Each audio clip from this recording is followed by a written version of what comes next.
So 2 days ago, I went to DC to a special event where Leigh Bardugo was in conversation with Alix Harrow. And I want to tell you all about it before I forget, because I'll forget the details later. I listen to Leigh all the time. I'm subscribed to her Instagram, so I read her posts. But I also listen to her Not a podcast. So basically, she sometimes just records those voice messages where she talks about writing or she is replying to people's questions. They're mostly, I would say, about writing, how to become a writer, how to be consistent as a writer, or how to start in that. She has a Substack too. So I love listening to her, and I felt like I had a pretty good grasp on the kind of a speaker she is. But listening to her in person, she is hilarious. She's just so funny, and she likes to like kind of, mess around and like make fun statements. I'll play a clip that the venue that organized the event published. So I'll play this clip just to give you an idea. Here you go. Do you find hope? Tricks for finding and building community. Oh, that's beautiful. Wow. So I was very alone for a big part of, for basically until I went to college. I was very alone, and I thought I was going to be alone for, I actually thought I was a sociopath when I was because of all the murder. No, because I had read a lot, so I knew what friendship was supposed to look like, and I knew I knew the connections I was supposed to feel, and I knew I didn't feel them, and then it just turned out I needed to meet more people. I needed to find my people, and that's what happened in college. I met people who didn't just tolerate my weirdness, who loved my weirdness, and I learned to hold those people close. So when you find the people who have the same weird resonance, embrace that, right? Meet your fellow weirdos, support them, cultivate their weirdness, embrace the strange in yourself and others. And I don't know, some days I don't fight. I lie down and take a nap, and that's okay too. You see what I'm talking about? She's funny. And so the entire event, it was a little over an hour maybe, and for the first half an hour, Alix was asking her questions, and then after that it was questions from the audience, from the virtual audience, as well as from people in the venue. And so it was just like the entire thing, it was like a sitcom laugh track. I actually posted a story that the recording from this event can be used as a laugh track, and I saw somebody else make the same comment. So it wasn't just me who felt like it was really so full of laughter, and for me it was very unexpected, because in her recordings, I don't think she's cracking jokes like that. So I think it's maybe her public speaking persona in a way, but yeah, she's just very entertaining. Many authors are introverts, so you don't really expect them to be good public speakers, but she really is. And Alix too. Alix writes so beautifully. I'm absolutely obsessed with this book. This is the first book I read of hers, but I will continue reading her because she has amazing language. And so just her story, and from their conversation I got it that I kind of can relate to what kind of characters they like, because they're similar to the characters I like. And honestly, with Alix's book, this one specifically, the main character here, Opal, she sounds just like my Eliza. I have this YA draft manuscript. It's not finished, but the girl in my story is just so much like this girl, and I'm I can feel this kind of character. This is my kind of character that I like. Not all of my characters are like this, but I do like this type of character. And so, and the same with the love interests. They were joking about how they're talking about the man who can't talk, reclusive kind of guys. If you think about Kaz from Six of Crows and Arthur from this book, they are kind of this type of man who's don't talk to me, go away. But behind this facade, there is more, right? And so I vibe with the kind of love interests that they write, and so can totally relate. And so both of them were very funny. It was just such a great time, and I feel just the feeling of the whole space was just beautiful, and there were so many people there, and being in a space where people share your love for the authors. And I feel like I'm a more casual reader, specifically of Leigh. I do love, so I first of all, I have to acknowledge that I have not read The Six of Crows. And this event, it was actually to celebrate the 10th anniversary of publishing The Six of Crows, and it was exactly on that day. So September 29, 2015 was when Six of Crows was out. And so me being at this event, it's kind of funny because I've never read Six of Crows. I watched the show and I know the characters from the show, but I've never read it. So now that I got these signed copies of both Six of Crows and The Crooked Kingdom, I will finally read it, I promise. And these are beautiful editions. I normally only buy books that I read and I loved. But like with Leigh specifically, I just know that I vibe with Leigh and I want to support Leigh. And for this reason, I got the books even though I don't know if they're going to be the kind of books I'll be rereading. Based on the fan base, people get absolutely obsessed with the books. But in the show, maybe it's because I haven't. So I read Shadow and Bone. I read the whole trilogy. So Alexander is the Darkling is my favorite character out of this world. And so if he's in the books, I'm reading them. And so I know I read these three. But with Six of Crows, and Leigh herself, I think, talks about how by the time she wrote Six of Crows, she was more experienced as an author because these were her first books. And, these came later when she obviously, perfected her craft to a certain degree. At least the readers, I think, consider them to be stronger as books. But I remember I once tried them. And I think it was a library copy, so I didn't have much time. Maybe I wasn't in the right mood, but there were like so many details. And for me, reading as not a native speaker, if the language is very, very rich and there are a lot of characters and details, it's a little hard for me to get into the story right away. And because of that, I think I did not finish. And so I'm definitely gonna finish, like just seeing how enthusiastic people are about it, like the screaming and like from the audience and like just the cheering. It's just very engaging to hear. And so you want to be a part of this crowd because they are obsessed. They asked us during the event, the social media person, I guess, or just whoever their PR person is, they told us to go to their last post and comment the name of our favorite of the crows, of the six characters. One of the people who commented would get like a special gift from that venue, which is like a beautiful venue. I've never been there before. It's a synagogue. Just beautiful, and the evening, like the atmosphere was just perfect for these two authors. Anyways, so they told us to comment our favorite character for a chance to win this like whatever gift basket. And so I thought about it, and at first I like Kaz, like of course my perception of them is based on the show because I haven't read the books, but I love Cass because I do like tormented, tortured kind of characters. I do like a guy who's seems unapproachable, but he's approachable for that one girl, and the slow burn, and I do like this kind of things. And in terms of guys, I was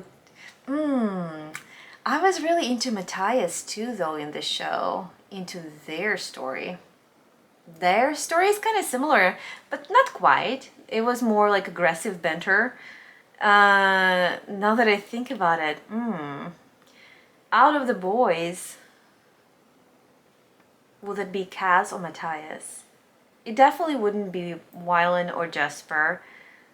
Just because I love them as characters, they're fun, but not in that way.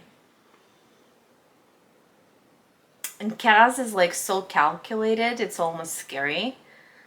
So, I have not considered that. It might be Matthias if we're talking about men specifically, but if we're talking about women, as badass as Inej is, Nina is my favorite because Nina is much more like me. And so yeah. So I posted Nina's name, and I didn't get the gift, but it was still fun. And it was fun to see how this audience just like boom, like attacked that post, which was the purpose of this whole thing. And like it started like with small numbers of, interactions and likes, and then after that there were like 300 comments with like different names of the characters and stuff. And so yeah, it was really, really cool. And then another fun thing of the event that I did not expect, I did not know that this was happening, they had free swag. So they had these cards, so this deck of cards. It says no mourners, no funerals. The cards themselves are regular cards, so they look like this, but on the outside they have this Grishaverse design. And so that was really fun because I was wearing my Darkland t-shirt and it matched perfectly because it was black and gold. And so a lot of people said, oh, I love your t-shirt, it was fun. I actually expected more people to be dressed up in like character things, and it wasn't really planned on my part. Like I was just thinking like, what should I wear? I was trying to find something that would work, and then I saw this t-shirt. I'm like, oh, that would be perfect because it's like related to this universe, and then it matched the card so well. I was very excited about that. And then they also gave us a tote bag, and so this is a quote again between Kaz and Dinesh. And Leigh, actually on her Instagram page there is a recent recent video where she is reading a passage from the book, or like a scene from the book, which I'm trying to remember, was it fan favorite? I think it was fan favorite scene in the books. And this is also the scene where these words are from. So I thought it was really cool that they gave us this, and I did not expect this. It was such a pleasant surprise. And my seat actually was great because so when I was buying the ticket, there was an option to get reserved seats, and I did not see this option until after I already purchased my general admission ticket. If I saw it, I would probably pay more to make sure I'm like very close to the stage.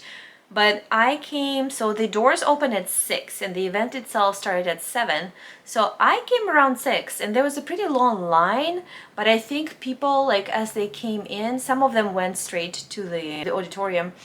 Some people wanted to take a picture because they were like these cutouts of Kaz and Dinesh, and some people maybe were using restrooms, something like that. And so I went straight into the auditorium, and so for general admission, just sit anywhere. Yeah, as long as it's reserved on it, you're good to go. Okay. All right. Thank you. And so I started looking, and it looked like the front half of the auditorium was full, and it kind of like my initial impulse was to take one of the like seats in the back, but then I thought, oh, I'll just walk around and see if maybe there's something better. And so as I was walking, I saw that there was like this seat next to a girl, and I was like, oh, that's free. And so it was so close to the stage, and it was such a good angle. Like Leigh was sitting a little away from me. She was sitting like this, but Alix was sitting like facing me, and so it was a really good view. And I was so close, and it was just like really cool for an event that really didn't cost that much if you buy just general admission.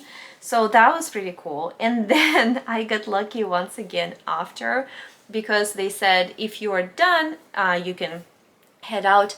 But if you want to buy some books, there are some books in the hallway still. And so I had those books prepaid, like pre-purchased, so I got them as soon as I walked in. But they said that Starling House was available, and the thing is, that very day I actually got Starling House delivered from Amazon, like just a regular hardcover. And so even though I got it already, this one is signed, and so I really wanted to buy it. And so I went into this line, and the line was kind of weird. There were two sides, and so the people on one side thought they were in line like very close to buying, but there was actually another like very long line on the other side. So when they all kind of tried to organize us to form a more coherent line, there was a very nice person who said, you guys can go before us because you probably have been waiting longer than us. And so they let me be in front of them, and I got the very last signed copy of this book. I feel so bad because this nice person let me go first, and what if they wanted the book? it's like was the very last one, and the line was pretty long. It was like, I'd say there were at least like several dozen people in it. And so yes, but I am so obsessed with this book that I am super, super happy that I got this signed copy. And so it was just overall just a great event. Like just talking about, you know, Leigh is always so inspirational.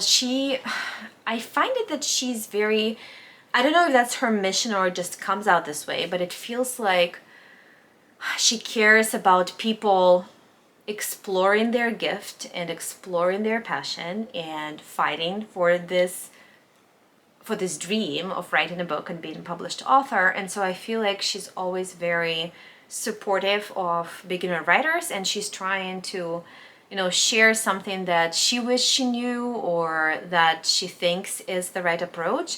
And she definitely, you know, she's good with both like encouragement but also tough love, like when it's needed. And you know, she talks about, she recently had a very good TED talk, go watch it, I'll put it up here, a TED talk about the writing process and how it's not all that glamorous, and how to be a professional writer you have to be comfortable with being uncomfortable. And so she shares like both sides, like the encouragement, yes, do it, but also like be prepared that that's how it is. And she actually shared during this event that she encountered her very first writer's block this past year or last year, something like that, when she couldn't write at all.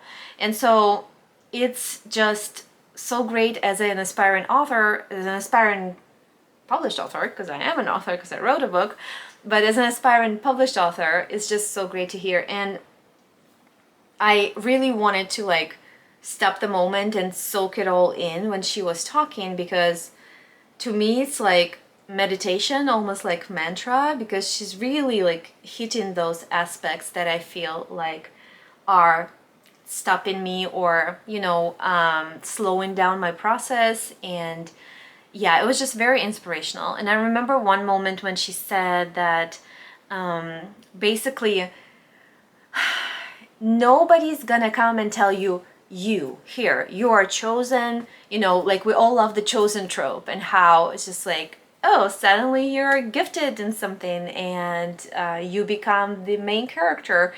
And she's saying like, nobody's gonna do that to you. Nobody's gonna come and choose you and tell you the main character, you and like make your dreams come true. You have to make them come true in spite of people not caring about what you write or what you do, etc. And so things like that, like I find her very, very inspiring as a mentor. And yeah, and this event just solidified it in my head that I really look up to her as a kind of writing mentor figure. And of course I support her writing. I loved The Familiar. I could not read her horror stories because they were too scary.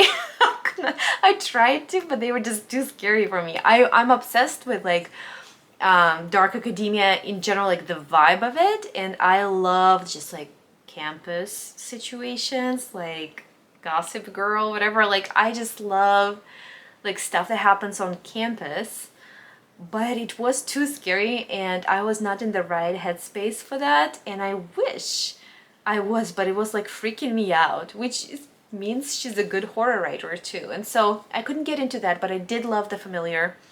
I did love Shadow and Bone, and I'm hoping I will love Six of Crows because it's going to be really silly if I don't, but I'm sure I will, at least some aspects of it. But anyways, that is all I wanted to share with you today. I just wanted to like babble about it since it's so fresh in my memory and I'm still so excited from this event and full of energy. I actually went back home and then the following day I was off, and so I spent several hours reorganizing my office. You can see a new angle, and that's because my cat was sick, and there's this whole thing. When things are bad in my life, my creativity just gets like, it's like the river went dry, you know? I cannot create. When things are bad, it's just, I don't know, it's just like my coping mechanism is not creating. So creating for me comes from a good place, from a place when things are good. Like that's when I'm feeling creative urges, when I have enough time, enough energy, you know, things like that. But when things are bad and actively bad, to the point where it's scary, like life becomes scary, I like to escape by doing something more mindless, like watching reality TV or something like that. I wish I could escape by working on my book, but for me, working on a book is, I don't know, something that's fueled by everything being stable and nice in my life, which is a disadvantage because, you know, if you want to do it professionally, ideally you can create under all circumstances, but I just made a plan how I'm gonna get on track with my revisions and stuff, and I had like an actual schedule with dates and stuff, and then I found out my cat has cancer, and so that completely just like bang, like whacked me on the face. And so I was out of it and just into like researching about cancer and cats and thinking of the therapy and watching him every time I'm home. Like I'm watching how he's behaving on this treatment. Like, is he feeling bad? When he's feeling bad, I'm feeling bad, you know, if I see that he looks tired or something. So it's just all like pulls away from my creative energy. And so having this event by Leigh was a really good reset. It was like, okay, life is going on. Like, if you want to do it, you need to continue doing it. So try to focus on yourself. Yes, life is tough, but you can handle it. You know, that's just life. Like, bad things will always happen in life. Somebody will get sick, somebody will die, you know, somebody will lose a job. Like, things happen and you cannot let it interfere with your creative process. So like, even if things are bad, like maybe do less but do something. And so I reorganized this office and I'm now ready to like dive back into the revisions. And I'm just so thankful to this event and to seeing these two authors who I love on stage and talk and just see how it's doable and can be accomplished, you know, if you're lucky in a way, but also if you are persistent, you know, because a lot of people fall off this journey as things don't work, and for you to continue to progress, you need to keep on going even if things don't work. And yeah, and she also asked like, how many writers are in the studio? And I remember I raised my hand, but it was almost like an imposter syndrome, and I was like raising my hand but not like me, you know, I'm the writer. No, it was like me you know. And actually they were not, she said, oh, not so many people. So I guess like in her regular, like when she's touring, I think usually a big percentage of the audience is people who are writing, and so she expected more writers to be in the audience. So, you know, I just kind of noted that moment that my hand didn't shoot up and it was like a little hesitant, like maybe I'm a writer. So yeah, I think it's because it caught me off guard in the phase of my life when I feel like I'm maybe not that much of a writer because I'm not consistently working on it every day. Anyways, now that I've listened to them talk and just had such a good time and was reminded that, you know, it is a part of the game and you can keep on keeping on, I feel much more motivated to continue going in that direction myself. And you know, I sometimes look like I'm a kind of person who's like becomes a fan of something easily. Like right now I'm obsessed with K-pop Demon Hunters, I'm obsessed with Cat's Eye. Like I get obsessed with things. Like I was obsessed with the Vampire Diaries, I was obsessed with Twilight, I was obsessed with Harry Potter, you know, like with Shadow and Bone. Like I was obsessed with a lot of things, and I feel like sometimes I'm like, am I just that? Am I just a fan? Am I just the audience? And I feel like no, I can be more than that. I can be the creator. It's like in this Britney song, there's only two types of people in the world, ones who entertain and the ones who observe. And so I don't want to be just a person who observes, you know. I want to entertain too. I always had the urge to entertain. I was in theater as a kid, you know, and I like to dance and I like to create and I'm doing YouTube. Like, so there's definitely a part of me that wants to perform or create something. And so I just need to feed that part of me more and treat it more seriously and treat it more as a job, and hopefully eventually I'll have an audience of my own. So anyways, that's all for me today. Thank you guys so much for watching. Give this video a like if you enjoyed it, subscribe if you haven't already, and I will see you in my next one. Bye!